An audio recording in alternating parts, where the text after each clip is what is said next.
Hello, I'm Dickie Arbiter in London. And I'm Victoria Arbiter in New York, and you're watching Royal Report, the show where we plan to dabble in a little myth-busting, share our thoughts, ideas, and opinions we've never shared before, and seek to bring a little common sense to the royal sphere.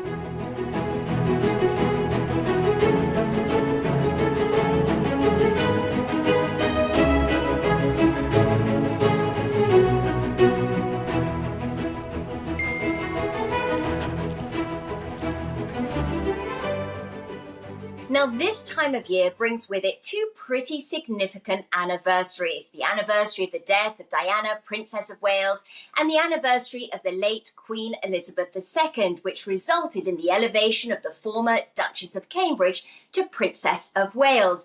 Dad, you recently published an article in which you addressed the endless comparisons between the late Diana, Princess of Wales, and the current Princess of Wales. It did gangbuster numbers. Clearly, this is a very divisive topic. So what do you think? Are these comparisons valid? Is it fair to continuously compare Diana and Catherine? Well, in a one-word answer, no, it's not fair to compare Catherine to Diana. It's not a valid comparison. We've got to remember that Catherine, Princess of Wales, is a woman in her own right. She has served her apprenticeship. She was fortunate enough to be married to the second heir to the throne until the demise of the late Queen last year. So it had a little bit of a not relaxation in terms of what they've been doing, but the pressure hasn't been on them as much as it was on Charles and Diana. You've got to remember, when Diana married Charles in July 1981, he was heir to the throne. So she was his consort. So there was the pressure on him. The other thing is that Catherine's a very different person. She comes from an upper middle class background. It's a family that is very united. There's no divorce, there's no scandal or anything like that. Diana came from a broken home. She never got over the fact that her mother walked out. She never got over the fact that her father got married without telling them. And so she came to the marriage with a bit of baggage. Catherine has had a very calm upbringing within her life. So it is very fair to try and compare the two of them because they were both women in their own right. They both, Diana, Princess of Wales, did her type of charity work, bringing a sort of fresh approach to the way that royals did jobs. And Catherine, Princess of Wales, does it in her style and in her way. Very different women, very different styles in terms of fashions, very different in terms of background.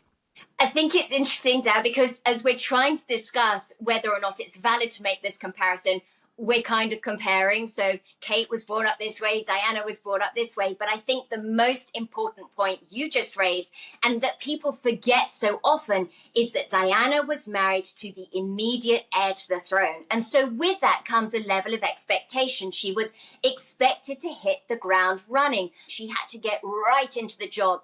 There was no room to kind of figure out, how does this work? How do I fit in? How am I supposed to proceed? But at the other end of the spectrum, Catherine Middleton, when she married Prince William, there wasn't that same level of expectation. I think the Queen recognized that actually you've got room to be a young married couple. You've got room to have your children and spend time with the family. So what I would love for you to add kind of your unique insight on is you were there for so much of Diana's early years. You were there when she was sort of trying to figure out, like, how do I fit in here? And so this kind of point that I really want to address, it's sort of twofold. On the one hand, it was, yes, there was this suggestion that she was thrown to the wolves. So how did she cope with that? But also what people are so quick to dismiss is that the Queen did actually support Diana. I think she recognized that Diana's approach was very different. She was tactile, she was hands-on. That's not a way that the Queen decided to operate. But it didn't mean that she didn't like Diana. It didn't mean that she didn't recognize how successful that particular approach was. And I think you really have a unique perspective on there because you were there. You're not looking at the old footage. You're not offering conjecture. So I'd love to just throw it over to you so that you can share that, because people, I think, are so quick to go with the party line. The Queen hated Diana. Diana was thrown to the wolves, but there was so much more to it. There was so much more to it, and let me be very clear. The Queen and Prince Philip, they were both very fond of Diana. They welcomed her to their family. They knew her. They knew her father. Her father at one time had worked for the Queen as an equerry.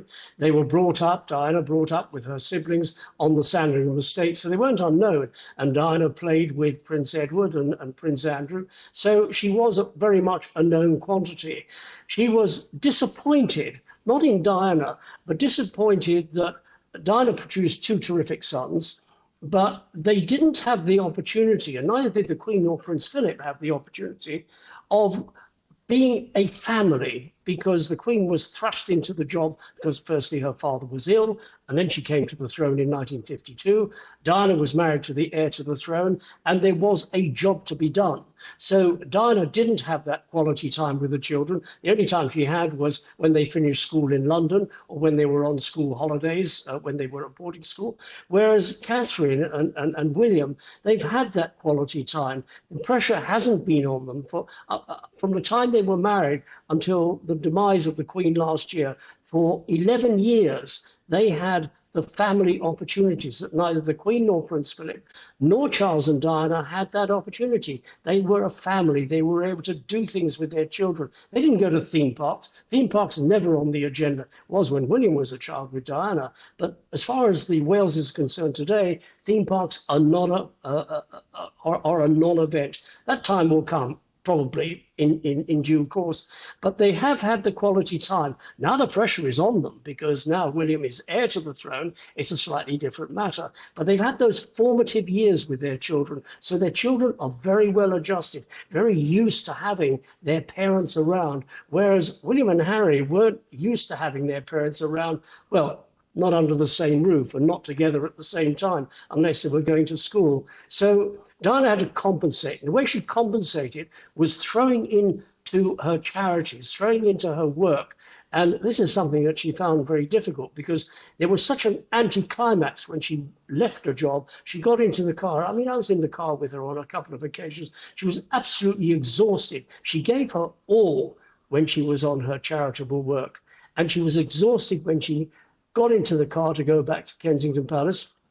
She was alone when she got back to Kensington Palace, and by her own admission, what she did, she raided the fridge and eat and eat and eat, and that's how bulimia started, because she had nobody to share her experiences with during the course of the day. Whereas Catherine, quite different, because she goes out on a job, she gets home to Kensington Palace or Adelaide Cottage at Windsor, and she's able to share with William her day. He's able to share with her his day. So they are a united front, and that's something that Diana never really enjoyed.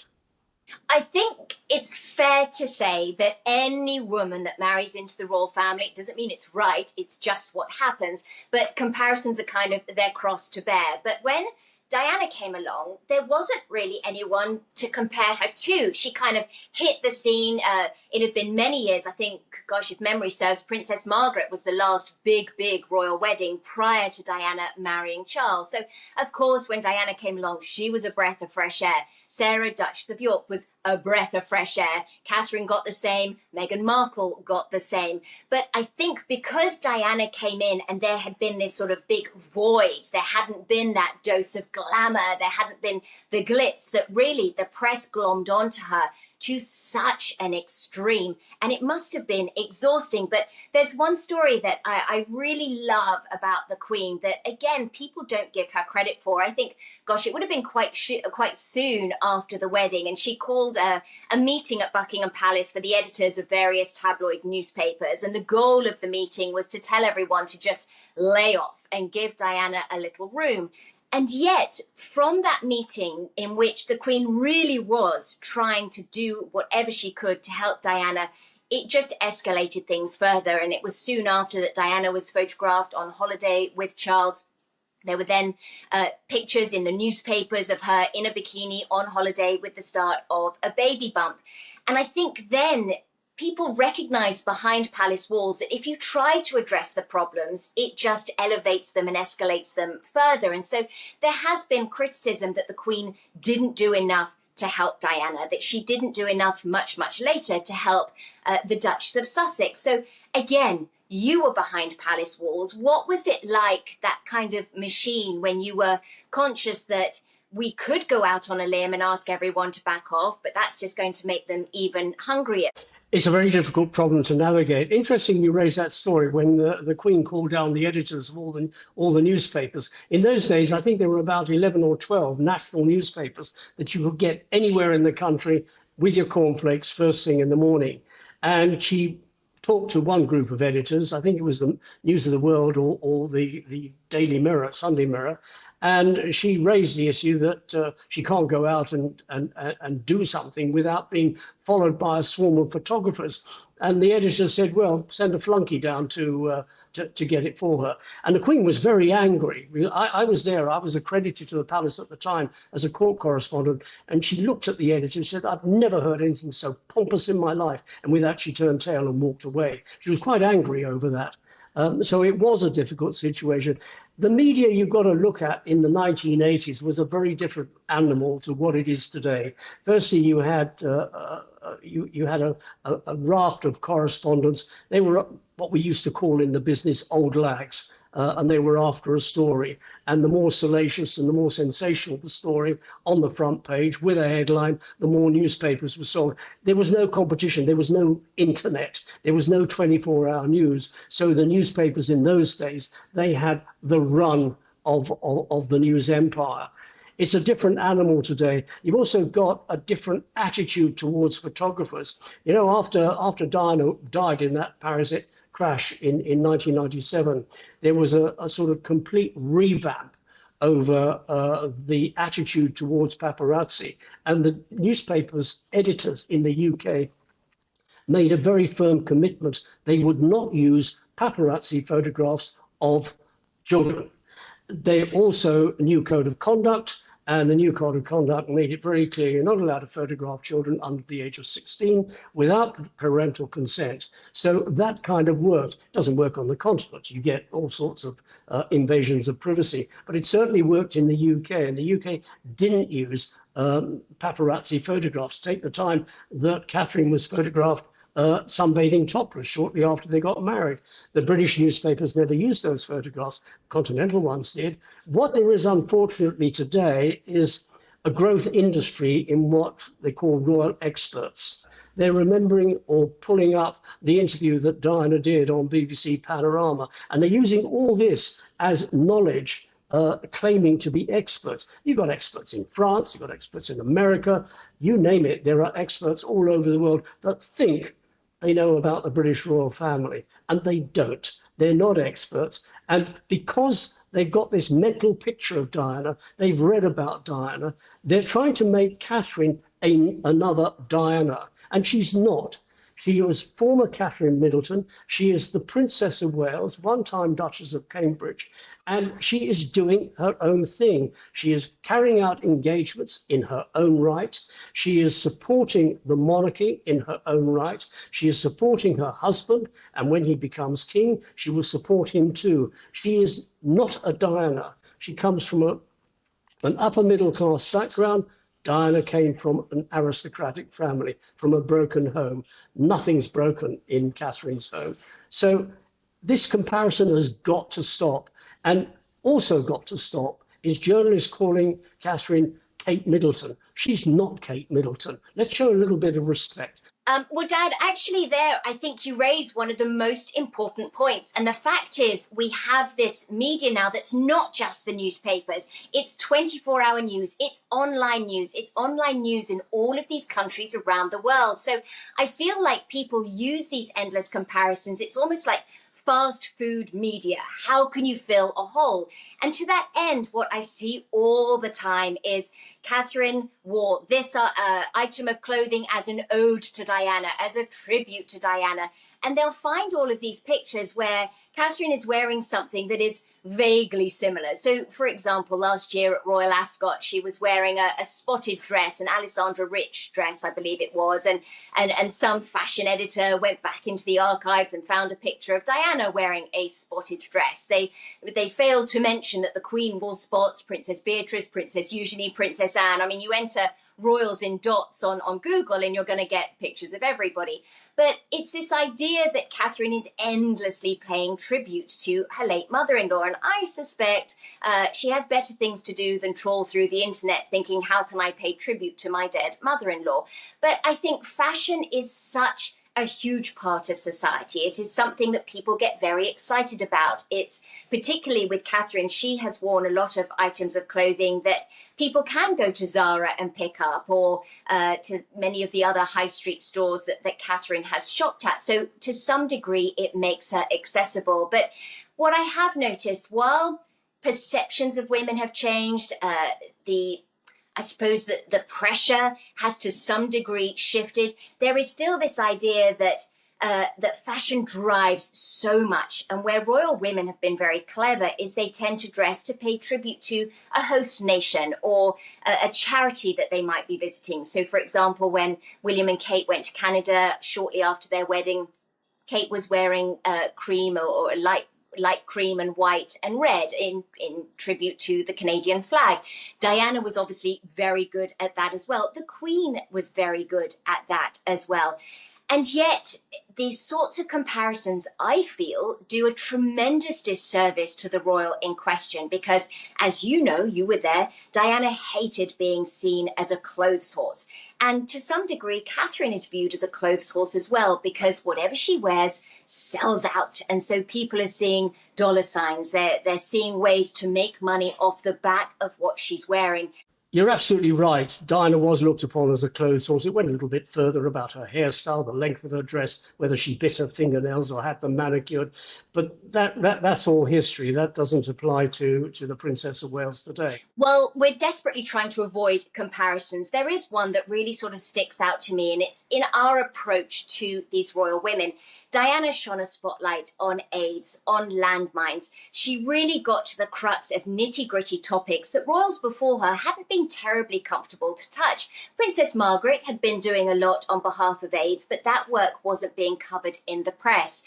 I think Diana was left to really find her way. There wasn't an example for her to follow, whereas I think where Catherine has really benefited is that she has looked to the royal family and she's very much following a route that was mapped out by Prince Philip, the late Duke of Edinburgh, and to some extent the Queen.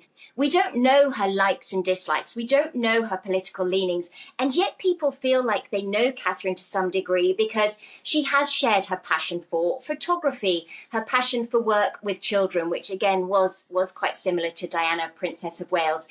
But I think where Catherine has been very smart is that she has looked at the big picture and she has seen the way things have been done before and she's figuring out what works for her, but by following a model that didn't exist for Diana in quite the same way. So I think Catherine really is benefiting from the women who have gone before. But also I do think it's fair to say that lessons have been learned. Diana was kind of left to her own devices. William has been made sure the same fate it does not befall his wife. And I think we have to really credit William for his approach as well. But it's up to us to allow Catherine now, as she moves ahead and makes this role her own, she's going to come to define the title of the Princess of Wales for generations to come. Diana will always be there in the way Marilyn Monroe is there. But it's time really to allow Catherine to carve out this role to make it her own.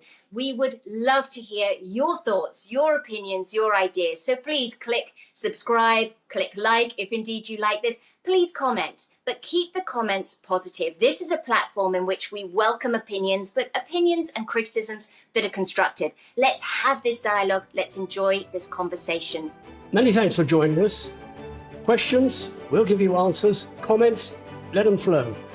Just click, subscribe, ring the bell, and we'll do the rest. See you next time.